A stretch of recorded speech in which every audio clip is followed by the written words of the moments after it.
ભાવનગર શહેરમાં યોજાયેલ બિઝનેસ એક્સપોની મુલાકાત લેતા કેન્દ્રીય મંત્રી Mansukh Mandaviya Saurashtra chamber of commerce અને સૌરાષ્ટ્ર ચેમ્બર ટ્રસ્ટ દ્વારા આયોજિત vibrant vision 2023 trade and industrial એક્સપોની આજરોજ ભાવનગરમાં પ્રવાસે પધારેલા કેન્દ્રીય આરોગ્ય મંત્રી શ્રી ડોક્ટર મનસુખભાઈ માંડવિયાએ મુલાકાત લીધી હતી. મંત્રીશ્રીએ જણાવ્યું કે ભાવનગરમાં સૌપ્રથમ વખત શરૂ થયેલા આ કાર્યક્રમ એક આકર્ષણનું કેન્દ્ર બન્યું છે. ભાવનગર પાસે અલંગની વૈશ્વિક ઓળખ તો હતી જ, હવે ભાવનગર કન્ટેનર હબ બનવા જઈ રહ્યું છે. વધુમાં ઉમેરતા તેમણે જણાવ્યું હતું કે દેશના વડાપ્રધાનશ્રીએ પણ દેશને વિકાસની યાત્રામાં આગળ લઈ જઈ રહ્યા છે. તેવી જ રીતે આ એક્સપો થકી ભાવનગરને વિકાસની નવી દિશા મળશે અને વિકાસની સાથોસાથ દેશને વિરાસતનું પણ સંરક્ષણ થઈ રહ્યું છે. લોથલ અને ધોળાવીરા સહિતની વિરાસતને ફરી જીવંત કરવા સરકાર પ્રયત્નો કરી રહી છે. દેશમાં બ્રેન પાવર અને મેન પાવર વિકાસને સાથે કેવી રીતે જોડી શકાય તે બાબતે સરકારશ્રી દ્વારા યોગ્ય આયોજન કરી કામગીરી કરવામાં આવી રહી છે. કોરોના સમયે પણ કોરોનાની રસી શોધી અન્ય દેશોને પૂરી પાડવામાં આવી હતી. આથી બ્રેન પાવર અને મેન પાવર એ વિકાસમાં મહત્વનો ભાગ ભજવે છે. ભાવનગરના ઉદ્યોગ સાહસિકો અને અનેરો ઉત્સાહ જોવા મળી રહ્યો છે. ભાવનગર કન્ટેનર હબ બનવા તરફ આગળ જઈ રહ્યું છે, ત્યારે ગુજરાત રાજ્યમાં કન્ટેનર હબ બનવા જઈ રહ્યું છે. ભાવનગરના વિકાસમાં રોડ, રસ્તા, હવાઈ દરિયા માર્ગો વિકાસ તરફ આગળ લઈ રહ્યા છે. અલંગ શિપ બ્રેકિંગ યાર્ડ, રોરો ફેરી, આગામી દિવસોમાં તૈયાર થનાર CNG terminal, container manufacturing hub, મોટી ઇન્ડસ્ટ્રીઓ ઊભી થતાં ભાવનગરને વિકાસના પંથે આગળ ધપાવશે તેવું મંત્રીશ્રીએ જણાવ્યું હતું.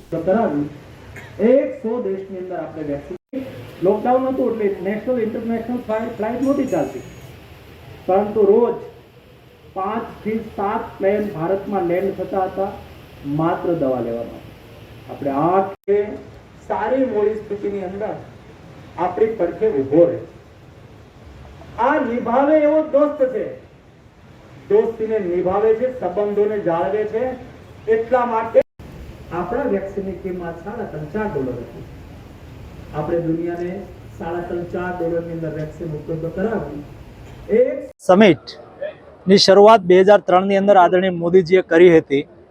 ત્યારથી લઈને આજ સુધીની વાઇબ્રન્ટ ગુજરાત સમિટે રાજ્યની અંદર મૂડીરોકાણને આવકાર્યું છે, મૂડીરોકાણ વધાર્યું છે અને રાજ્યની અંદર ધંધા, રોજગાર અને ઇન્ડસ્ટ્રીઝ ડેવલપ થઈ રહી છે.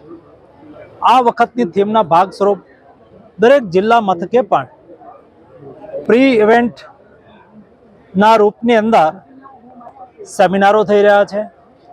આજે હું ભાવનગરના મહાજનોને અભિનંદન પાઠવીશ કે તેમણે પણ ભાવનગરના ઇન્ડસ્ટ્રીયલ વિકાસ માટેનું વિઝન 2030 તૈયાર કરવા માટેનું આયોજન કર્યું છે.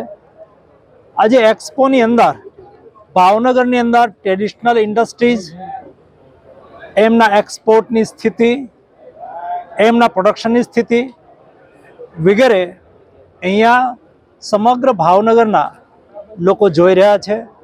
આ એક બહુ સારી પરંપરા છે.